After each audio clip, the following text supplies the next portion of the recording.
الحمد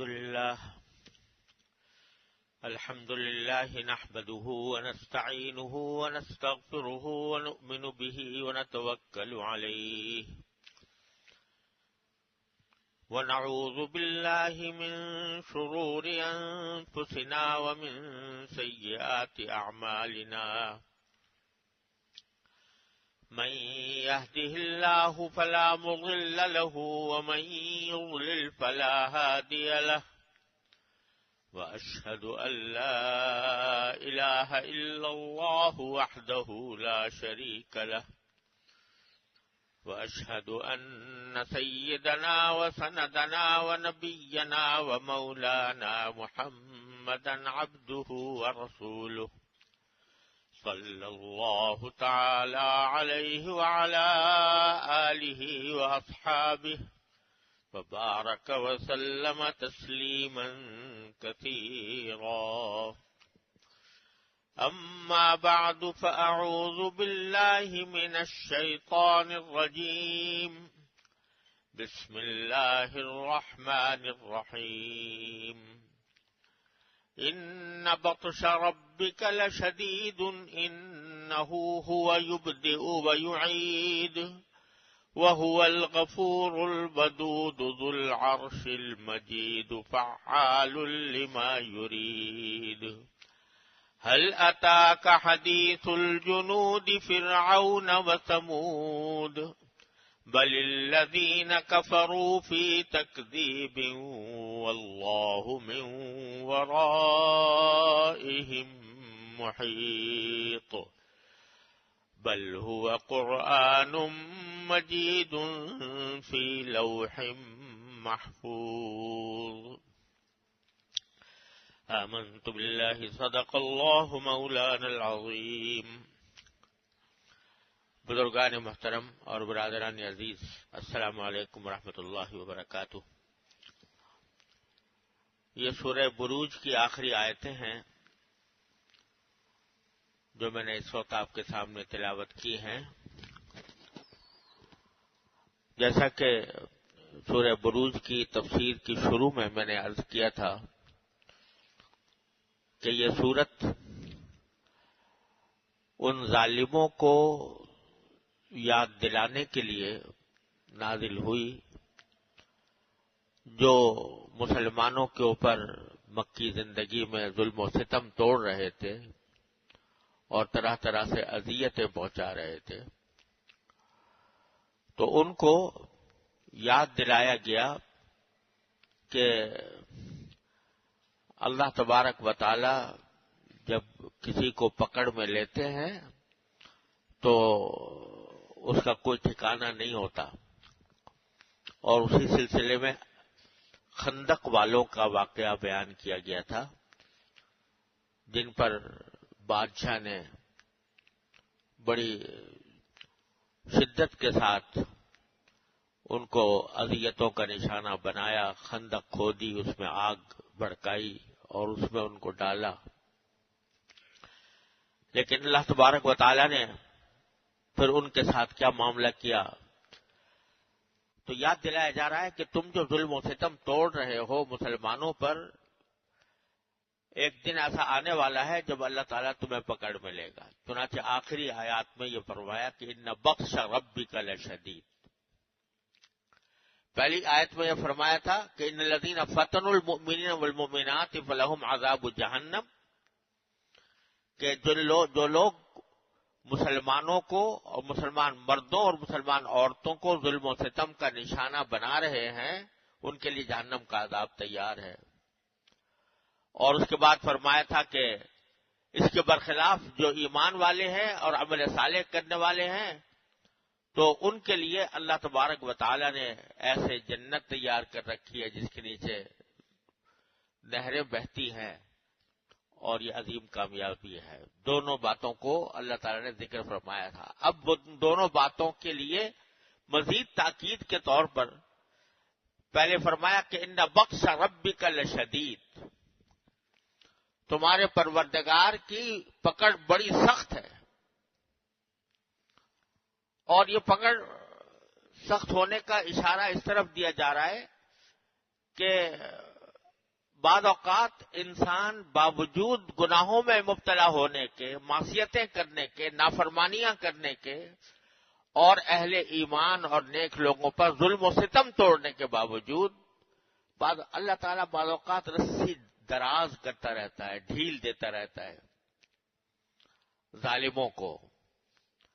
ایک دوسری جگہ قرآن کریم میں فرمایا وہ املی لہم ان قیدی متین، میں ان کی رسی دراز کرتا ہوں، ان کو ڈھیل دیتا ہوں، لیکن میری جو تدبیر ہے بڑی سخت ہے، بڑی مضبوط ہے.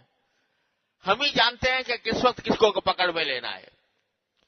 تو جب اللہ تعالیٰ کی طرف سے ڈھیل دی جاتی ہے تو ظالم غفلتوں کا شکار رہتے ہیں کہ ہم تو اس کائنات میں سب سے بڑی قوت کے مالک ہیں، ہم سپر پاور ہیں، ہماری طاقت کا کوئی مقابلہ نہیں کر سکتا. لیکن جب اللہ تبارک و تعالیٰ ڈھیل دیتے رہتے ہیں، غفلت کے اندر مبتلا رہتے ہیں، اچانک اللہ تبارک و تعالیٰ کی طرف سے جب پکڑ میں آتے ہیں تو ساری ان کی رعونت خاک میں مل جاتی ہے. اللہ تبارک و تعالیٰ کی پکڑ اتنی سخت ہے. ان بطش ربک لشدید. اور وہ پکڑ بعض اوقات دنیا میں بھی ہو جاتی ہے اور بعض اوقات اللہ تبارک و تعالیٰ اپنی حکمت اور مصلحت کے ماتحت کسی شخص کو اس کی پکڑ کو آخرت کے لیے محفوظ رکھا ہوا ہے کہ یہاں تو وہ زندگی گزار گیا جس طرح گزار گیا، لیکن وہاں کی جو پکڑ ہوگی اللہ تعالیٰ محفوظ رکھے ہر مسلمان کو. وہاں کی جو پکڑ ہوگی وہ زبردست پکڑ ہے. ان بطش ربک لشدید. کسی اور کی پکڑ ایسی نہیں ہو سکتی.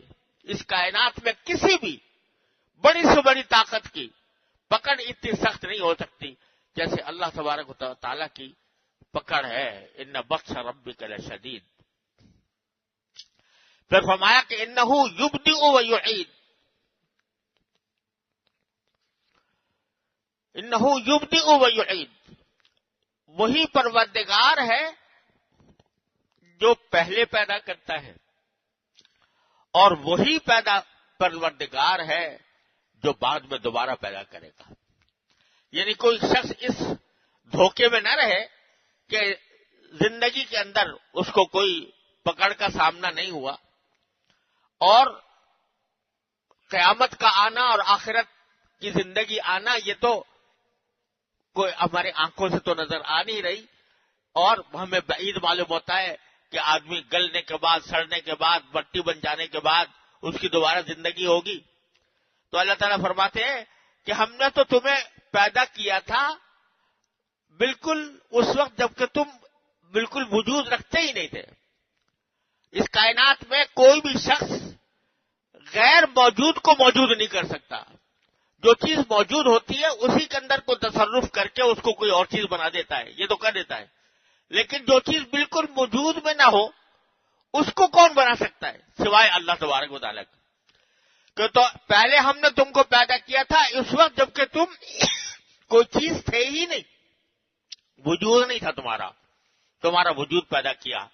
تو پہلے ہم نے جس نے پہلا وجود پیدا کیا وہ بعد میں بھی تمہارے زندہ جب مر جاؤ گے تو کم از کم تمہاری خاک تو ہوگی. تمہاری ہڈیاں چاہے خاک میں مل گئی ہوں لیکن خاک تو ہوگی. اس کو دوبارہ تمہارا جیسا بنا دینا کیا مشکل ہے، جبکہ تمہیں ہم عدم سے وجود میں لائے تھے جبکہ کچھ بھی اور چیز نہیں تھی. انہ یبدئ و یعید. وہ پہلے بھی وہی پیدا کرتا ہے اور دوبارہ بھی وہی پیدا کرے گا. اور بعض حضرات مفسرین نے یہاں یہ بات بیان فرمائی ہے کہ اس سے ایک اور بات کی طرف بھی اشارہ ہے. یہ جو کہا جا رہا ہے کہ پروردگار کی پکڑ بڑی سخت ہے، تو دنیا میں جو کوئی بھی شخص اگر کسی کو تکلیف کا نشانہ بنائے تو زیادہ سے زیادہ یہ کر سکتا ہے نا کہ اس کو مارتا رہے تکلیف پہنچاتا رہے یہاں تک کہ اس کو موت واقع ہو جائے گی. موت واقع ہو گئی تو اس کی تکلیف سے بچ گیا، بس ختم ہو گئی. تکلیف جتنی بھی ہوتی ہے انسان کو زندگی میں ہوتی ہے، اور کوئی زندگی میں اگر کسی کو تکلیف پہنچا رہا ہے تو زیادہ سے زیادہ یہی کرے گا نا کہ اس کو مار مار کے ختم کر دے گا. جب ختم کر دیا تو اس کے بعد پھر وہ اس کے قابو سے باہر ہے، وہ نکل گیا اس کی تکلیف سے. لیکن پروردگار اللہ تبارک و تعالی کی پکڑ ایسی ہے کہ اگر فرض کرو مار اس کو عذاب دیتے دیتے دیتے دیتے ایک لمحہ ایسا آ گیا کہ جس کے اندر کہ موت آ بھی گئی اس کو. اول تو موت آئے گی نہیں، اللہ تعالیٰ اس بات پر قادر ہے کہ انسان کو زندہ رکھے، عذاب دیتے رہے. لیکن اگر موت آ بھی گئی تو وہ دوبارہ زندہ کرنے پر بھی قادر ہے. پہلی مرتبہ زندہ کرنے پر بھی قادر ہے اور دوسری مرتبہ زندہ کرنے پر بھی قادر ہے. لہذا ان کی پکڑ بڑی شدید. ان بطش ربک لشدید انہ یبدئ ویعید. پھر اللہ تبارک و تعالیٰ کا عظیم اسلوب ہے قرآن کریم کے اندر کہ جب کافروں کو اور نافرمانوں کو اپنے عذاب کی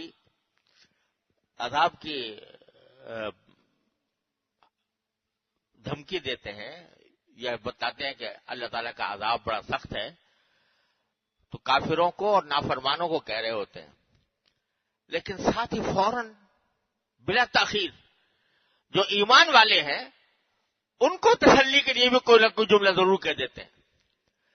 تو یہ تو کہہ دیا کہ ان بطش ربک لشدید، تمہارے پروردگار کی پکڑ بڑی سخت ہے، وہی پہلی بار زندہ کرتا ہے، وہی دوبارہ زندہ کرتا ہے. لیکن فوراً فرما دیا وَهُوَ الْغَفُورُ الْوَدُودُ. اور اے مسلمانوں تم نہیں گھبرانا، اے ایمان والو، عمل صالح کرنے والو تم نہیں گھبرانا. یہ جو پکڑ کی بات ہو رہی ہے یہ تمہارے لیے نہیں ہو رہی، یہ ان کے لیے ہو رہی ہے جو نافرمانی پر کمر بستہ ہے. وَهُوَ الْغَفُورُ الْوَدُودُ. ساتھ میں یاد رکھو کہ وہ مغفرت کرنے والا ہے، بخشنے والا ہے اور محبت کرنے والا ہے. محبت کرنے والا ہے، اپنے بندوں سے محبت کرنے والا ہے. وہ مغفرت کرنے والا، وہ محبت کرنے والا ہے. لہذا اگر کسی کو عذاب دیتا ہے تو وہ اس کے انتہا ہو جاتی ہے، اس کے ظلم کی انتہا ہو جاتی ہے، اس کے نافرمانی کی، تب اس کو پکڑ میں لیتا ہے. لیکن جہاں تک چھوٹی موٹی غلطیوں کا تعلق ہے وہ معاف کرتا رہتا ہے، معاف کرتا رہتا ہے. وہ الغفور، وہ معاف کرتا رہتا ہے، نظر انداز کرتا رہتا ہے اور محبت کرنے والا ہے. جن بندوں کو اس نے خود پیدا کیا اس سے زیادہ اور کون محبت کرے گا ان بندوں سے؟ ماں باپ سے زیادہ محبت کرنے والا اور اپنے رشتہ دار عزیز سے زیادہ محبت کرنے والا وہی ہے.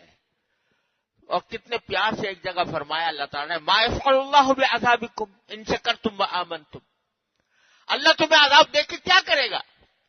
اگر تم شکر گزار بنو اور ایمان لاؤ تو اللہ تبارک و تعالیٰ تمہیں عذاب دے کے کیا کرے گا؟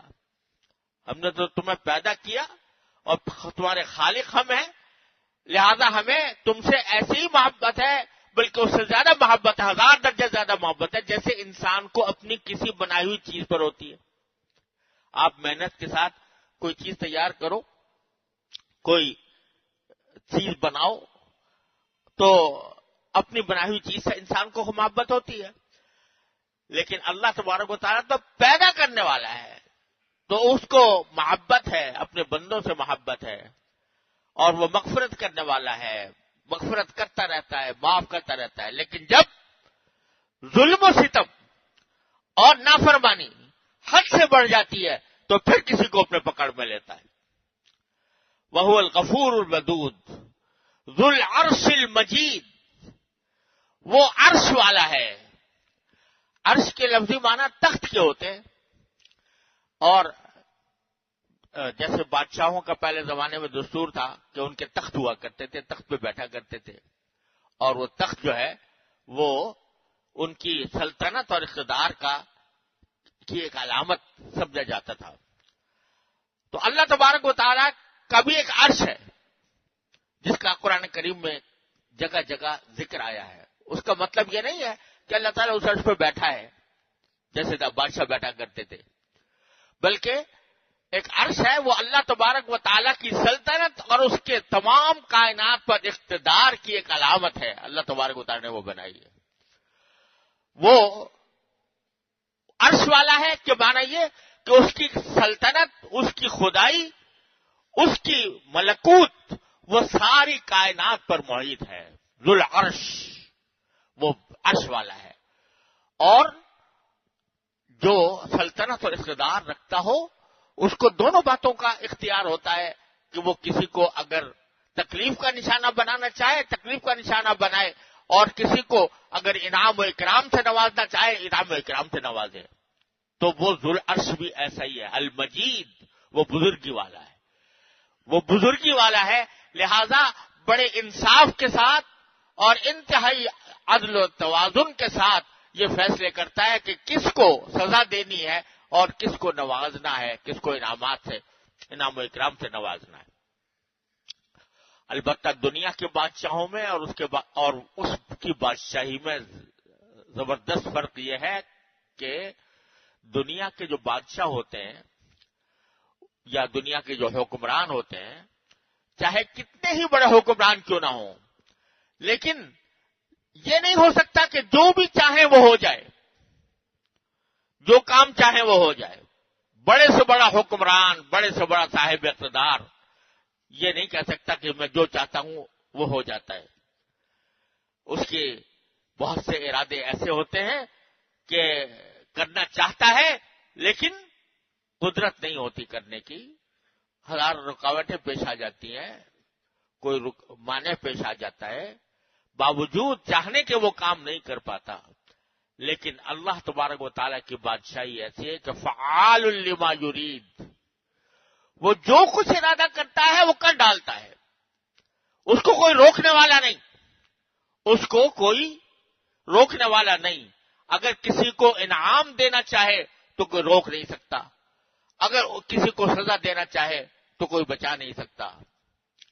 اسی کو حضور اقدس نبی کریم صلی اللہ علیہ وسلم تقریباً ہر نماز کے بعد، فرض نماز کے بعد یہ جملہ منقول ہے کہ آپ یہ فرمایا کرتے تھے اللہم لا مانع لما اعطیت ولا معطی لما منعت ولا ينفع ذا الجد منک الجد، کہ اللہ جس کو آپ دینا چاہیں کوئی اس کو روک نہیں سکتا، اور جس کو آپ روکنا چاہیں کوئی دے نہیں سکتا، اور کسی صاحب منصب کا کوئی بڑے سے بڑا منصب جو ہے وہ اس کو فائدہ نہیں پہنچا سکتا اگر آپ کی مشیت نہ ہو، اگر آپ کی رحمت نہ ہو۔ یہ جملہ نمازوں کے بعد نبی کریم صلی اللہ علیہ وسلم فرمایا کرتے تھے۔ تو فعال لما یرید، وہ جو ارادہ کرتا ہے وہ کر ڈالتا ہے۔ پھر فرمایا کہ ماضی میں اللہ تعالیٰ کی پکڑ کے واقعات بہت سارے ہوئے ہیں، ان میں سے دو کا حوالہ دیا ہے۔ کہا جاتا کہ حدیث الجنود، کیا آپ کے پاس خبریں پہنچی ہیں ان لشکروں کی کہ فرعون و ثمود، فرعون کے لشکر کی اور ثمود کے لشکر کی۔ فرعون آخری زمانے میں اور ثمود ابتدائی زمانے میں۔ تو بتا رہے چارے اللہ تبارک و تعالیٰ کے طرف سے معاملات اپنے بندوں کے ساتھ اپنی حکمت اور مصلحت کے تحت بدلتے رہتے ہیں۔ جب کسی کو انعامات سے سرفراز فرمایا، لیکن جب وہ حد سے گزر گئے تو ان کو ہلاکت اور تباہی میں ڈال دیا۔ فرعون کو دیکھو کہ انا ولا غیری کے نعرے لگاتا تھا، اللہ ربکم الاعلی کہتا تھا، اپنے کو پروردگار کہتا تھا، لیکن اور بنی اسرائیل پر عرصہ دراز تک اس نے ظلم و ستم ڈھائے، لیکن بالآخر اللہ تعالیٰ نے اس کی ساری فرعونیت کو دریائے قلزم میں غرق کر دیا۔ اور ثمود کی قوم حضرت صالح علیہ السلام جن کے پاس بھیجے گئے تھے، تو ان کے حال یہ تھا کہ زبردست بستیاں انہوں نے تعمیر کی تھی، اپنے زمانے میں تہذیب و تمدن کی ایک مثال قائم کی ہوئی تھی، طرح طرح کی نعمتیں اللہ تعالیٰ نے ان کو دی ہوئی تھی، لیکن جب نافرمانی حد سے گزری تو اللہ تعالیٰ نے ان کے پاس صالح علیہ السلام کو بھیجا، انہوں نے ان کی ہتک کی، توہین کی، ان کو برا بھلا کہا، نتیجے میں اللہ تعالیٰ نے ایک ہی پکڑ میں ان کو ہلاک کر دیا۔ اللہ تبارک و تعالیٰ محفوظ رکھے. تو حل اتاک حدیث الجنود فرعون و ثمود بل الذین کفروا فی تکذیب. یہ سارے واقعات ان کے سامنے ہیں، لیکن جب ان کے سامنے یہ واقعات بیان کیے جاتے ہیں تو وہ جھٹلاتے ہیں، کہتے ہیں یہ جو ایسی بنائی ہوئی باتیں ہیں ان کی حقیقت کچھ بھی نہیں. بل الذین کفروا فی تکذیب واللہ من ورائہم محیط. لیکن اللہ تعالیٰ ان کے آگے پیچھے سے ان کا گھیرے میں لیے ہوئے ہیں، گھیرے میں لیے ہوئے ہیں، کسی وقت بھی وہ پکڑ میں آ جائیں گے. اور یہ جو تکذیب کر رہے ہیں تو یہ بات جو ہے کوئی ایسی معمولی بات نہیں ہے جس کی تکذیب کر رہے ہیں. یہ تکذیب اور جھٹلا رہے ہیں کس کو؟ قرآن کو اور قرآن کے بتائے ہوئے واقعات کو.